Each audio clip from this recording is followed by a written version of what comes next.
Hello friends, good morning. आप सभी का एक बार फिर से हमारे यूट्यूब चैनल पर स्वागत है। सुबह का वक्त है और हम लोग उसी गंगा पब्लिकेशन की बुक से मनोविज्ञान पढ़ने वाले हैं। और आज हम लोग अध्याय 4 पढ़ेंगे, जो है शैशवावस्था में विकास।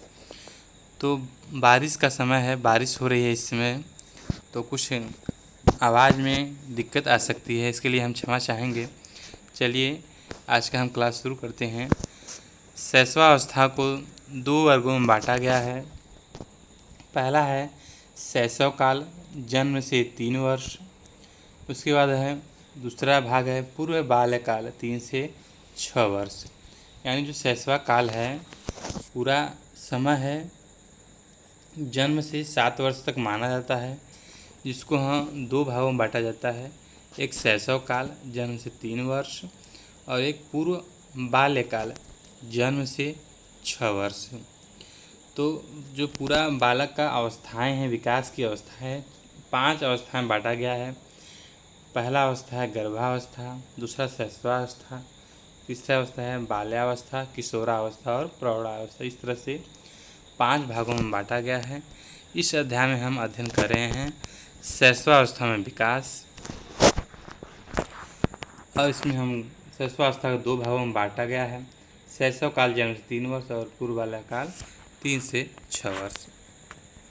ठीक है, आगे चलते हैं। शैशवावस्था में नवजात शिशु का विकास होता है। यह वह अवस्था है जो बालक के संपूर्ण भावी जीवन को प्रभावित करती है। इसलिए मनोवैज्ञानिकों ने शैशवावस्था को मानव जीवन का आधार माना है।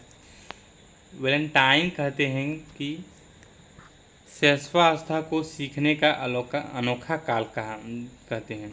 जो वैलेंटाइन है, इनका कहना है कि शैशवावस्था सीखने का अनोखा काल है, जबकि वहीं फ्रायड कहते हैं कि मनुष्य को जो कुछ बनना होता है प्रारंभ के 4 से 5 वर्षों में बन जाता है।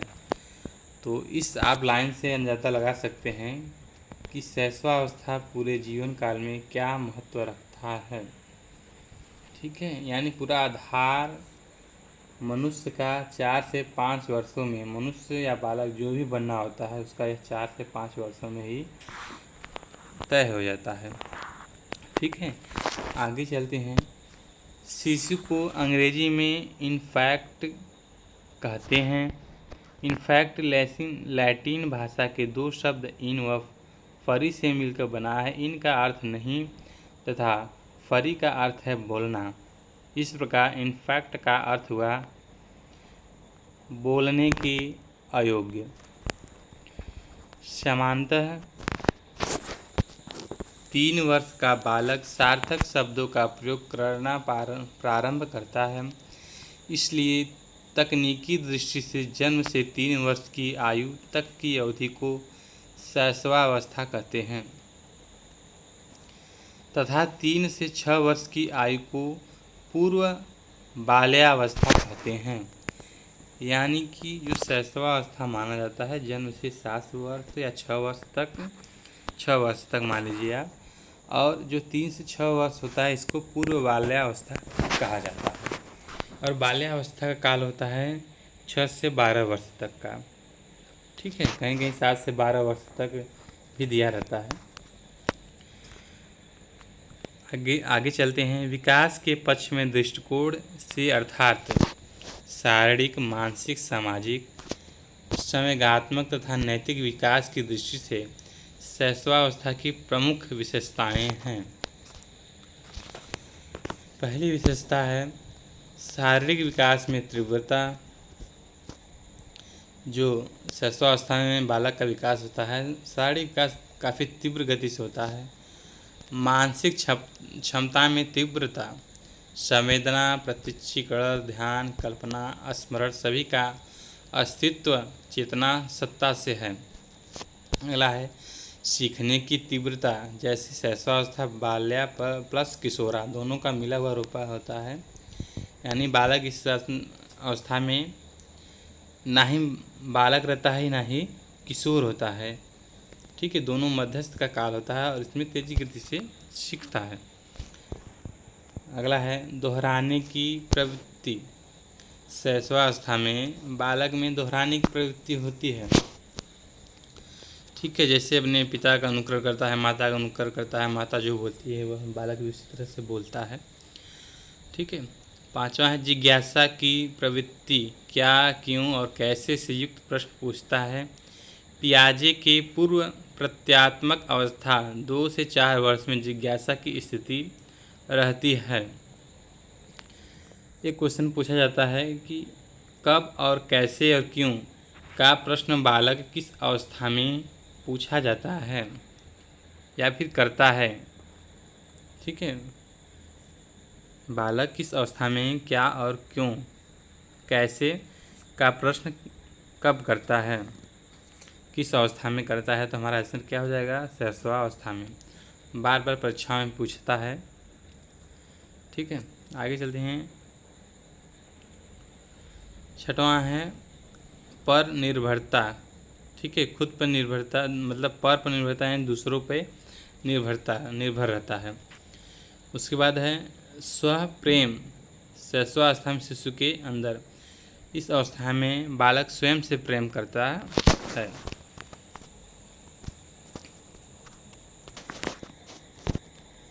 स्व प्रेम की भावना, जिसे नार्सिसिज्म कहते हैं, अत्यंत प्रबल रूप में रहता है। नोट में दिया गया है मनोवैज्ञानिक फ्रायड यूनानी पौराणिक कथा के आधार पर स्व प्रेम की भावना के लिए नार्सिसिज्म शब्द का प्रयोग किया है। पौराणिक कथा में नार्सिसिस्ट नामक व्यक्ति को अपने शरीर से प्रेम करते हुए दिखाया गया है। राइट। ठीक है, यानी जो व्यक्ति स्वयं से प्रेम करता है उसे नार्सिसिज्म कहते हैं या फिर नार्सिसिस्ट। जैसे कि इस समय जो हमारे कलाकार थे, सुशांत सिंह राजपूत एक उम्दा कलाकार थे, बहुत ही बेहतर कलाकार थे। इन्होंने सुसाइड कर लिया, तो एक वर्ड का प्रयोग बार बार हो रहा है लोगों के लिए, नार्सिसिस्ट शब्द का, कि जो सुशांत सिंह के साथ हो रहा था वह नार्सिसिस्ट लोग कुछ कर रहे थे, कि जैसे कि जिन एक्टरों का पारिवारिक बैकग्राउंड मजबूत था, तो उनके लिए यह प्रयोग हुआ कि ये लोग ऐसा कर रहे थे, इनकी फिल्मों को नहीं पसंद कर रहे थे, इनको दूर रख रहे थे, सिर्फ उन्हीं लोगों को ले रहे थे जो उनसे परिवार से जुड़े होते हैं। तो ठीक है, यानी स्वयं से प्रेम करना नार्सिसिज्म है। आगे चलते हैं।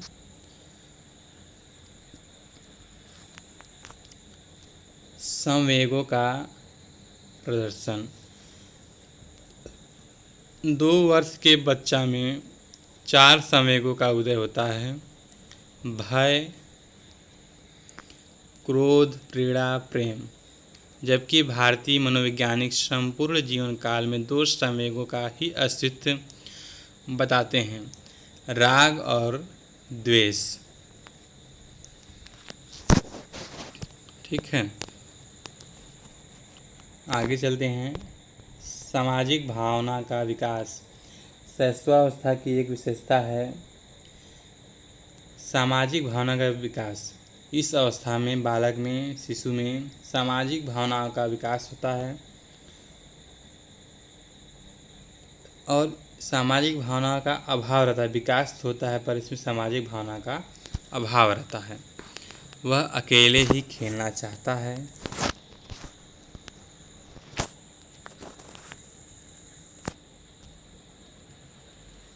लेकिन शैशवावस्था के अंतिम वर्षों में उसमें सामाजिक भावना का विकास होता है। पियाजे भी आंध प्रज्ञ काल 4 से 7 वर्ष में सामाजिकता की बात करते हैं।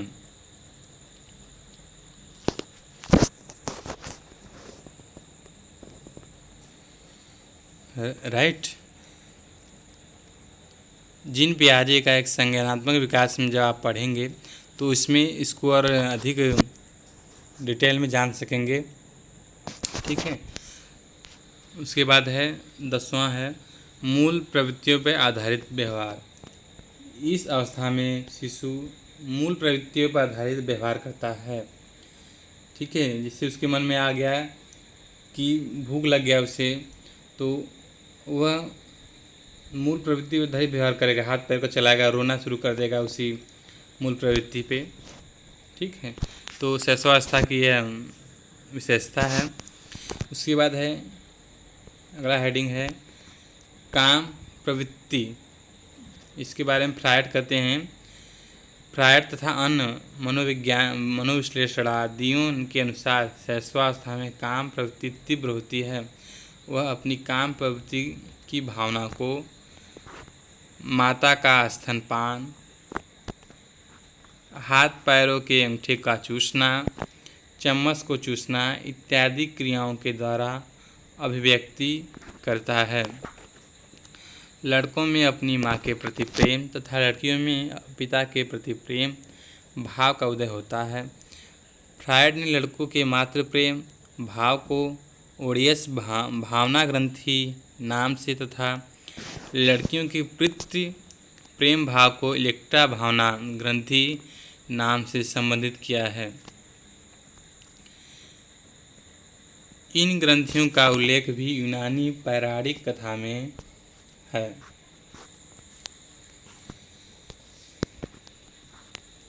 आगे नोट में है,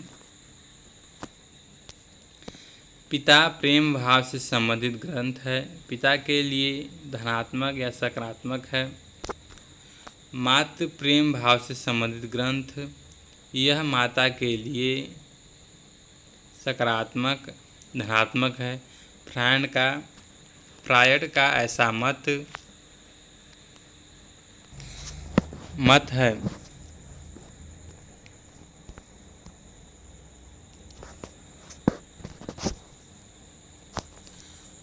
एक दृष्टि में दिया गया है परीक्षा उपयोगी, कुछ लाइन से दी गई हैं, हेडलाइंस दी गई है। इसमें वही बात की है शैशवावस्था की विशेषता।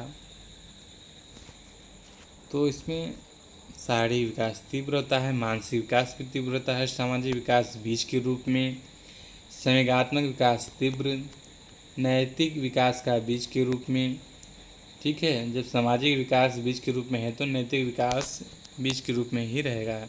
सीखने की प्रक्रिया में तीव्रता, सीखने की प्रक्रिया में तीव्रता होती है। इस अवस्था में दोहराने की प्रवृत्ति होती है, आत्म प्रेम की भावना होती है, दूसरे पर निर्भर होते हैं, कल्पना की सजीवता होती है। अगला है 11वां मूल प्रवृत्तियों पर आधारित व्यवहार। दूसरे बालकों में रुचि, काम प्रवृत्ति, जिज्ञासा प्रवृत्ति, संवेगों का प्रदर्शन, अकेले व साथ खेलने की प्रवृत्ति, अपरिपक्वता, अनुक्रमण द्वारा सीखने की प्रवृत्ति, अनुकरण यानी देख के सीखने की, अनुसरण कर उसके आगे है प्रत्यक्षात्मक अनुभव द्वारा सीखना, सह प्रेम की भावना का विकास। अगला हेडिंग है शैशवावस्था में शारीरिक विकास। शैशवावस्था में विशेषकर जन्म से लेकर 3 वर्ष को उम्र तक शारीरिक विकास की गति अत्यंत तीव्र होती है। इसमें लंबाई होती है, जन्म के समय शिशु की औसतन लंबाई 51 सेमी होती है। बालक के जन्म के समय बालिकाओं से आधा सेमी अधिक लंबे होते हैं। शैशवावस्था की संपूर्ण अवधि में बालकों की लंबाई बालिकाओं की लंबाई से अधिक रहती है। ठीक है, प्रथम वर्ष में शिशु की औसत लंबाई 73 सेमी होती है। प्रथम वर्ष यानी 1 साल तक उनकी लंबाई कितनी होती है? 73 सेमी। भार कितना होता है?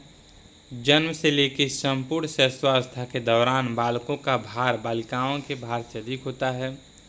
ठीक है, लंबाई भी अधिक होती है बालकों की बालिकाओं से, और भार भी बालकों की लंबाई बालिकाओं से अधिक होती है पूरे शैशवावस्था में।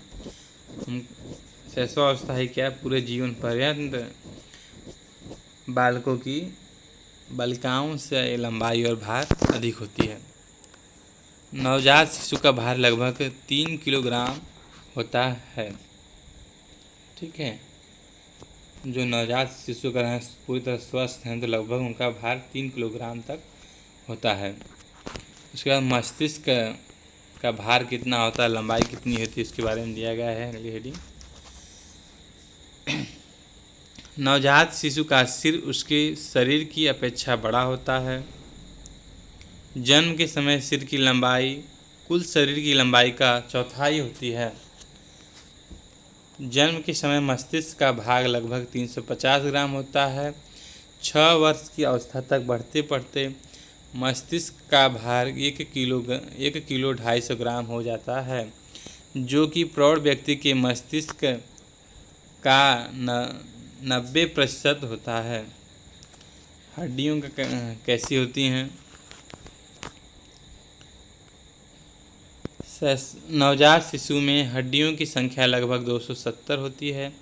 हड्डियों में कैल्शियम, फास्फोरस तथा विटामिन एवं खनिज तत्व पाए जाते हैं। दांत जो होते हैं, जन्म के समय शिशु के दांत नहीं होते हैं। लगभग 6ठे माह के बाद दूध के अस्थायी दांत निकलते हैं। 1 वर्ष में दूध के सभी 20 दांत निकल जाते हैं। 6 वर्ष की अवस्था में एक या दो अस्थायी दांत निकल जाते हैं। 6 वर्ष की अवस्था में शिशु में 1 या 2 अस्थायी दांत निकल जाते हैं। इसके बाद है, जन्म के समय शिशु की धड़कन अनियमित होती है। आगे है, एक दृष्टि में परीक्षा उपयोगी। पहला पॉइंट है इसमें, शैशवावस्था के प्रथम 3 वर्षों में शिशु का शारीरिक विकास अति तीव्र गति से होता है। शैशवावस्था को बालक का निर्माण काल कहा जाता है। जन्म के 15 दिन बाद त्वचा का रंग अस्थायी होने लगता है। नेक्स्ट है, गेसल का कथन है कि बालक प्रथम 6 वर्षों में बाद के 12 वर्ष से दूना सीख लेता है। आगे है, जब शिशु को क्रोध आता है तो वह क्रोध को क्रिया या वाणी द्वारा अभिव्यक्त करता है। नेक्स्ट है, जन्म के इस समय शिशु में उत्तेजना संवेग के रूप में रहता है, लेकिन बालक मनोवैज्ञानिकों का मत है कि शिशु में मुख्यतः 4 संवेगों का अस्तित्व रहता है, जैसे प्रेम, भय, पीड़ा और क्रोध। अगला पॉइंट है, शिशु में पहले अकेले खेलने की प्रवृत्ति पाई जाती है।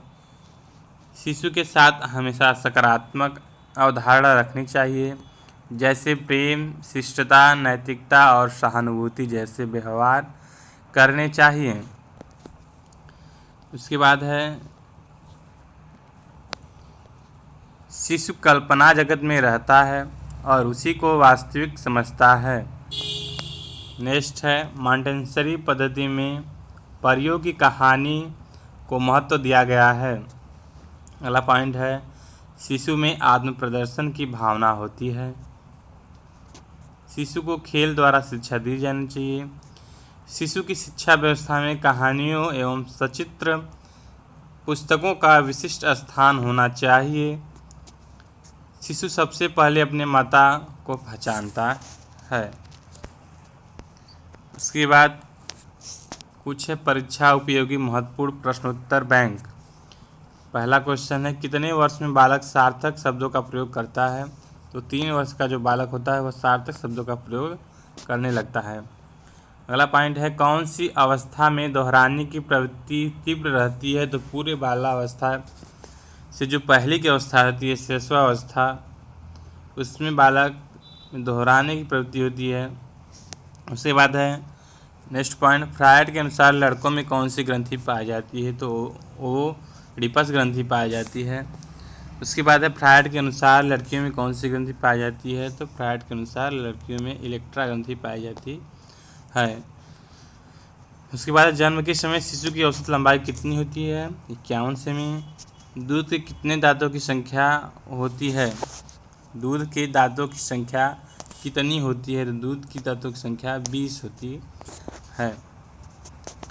तो फ्रेंड्स, आज के लिए इतना ही। नेक्स्ट वीडियो में हम इसी अभ्यास का प्रैक्टिस करा देंगे और अगला अभ्यास पढ़ाएंगे। बने रहिए हमारे साथ। चैनल को लाइक एवं सब्सक्राइब कर दीजिएगा।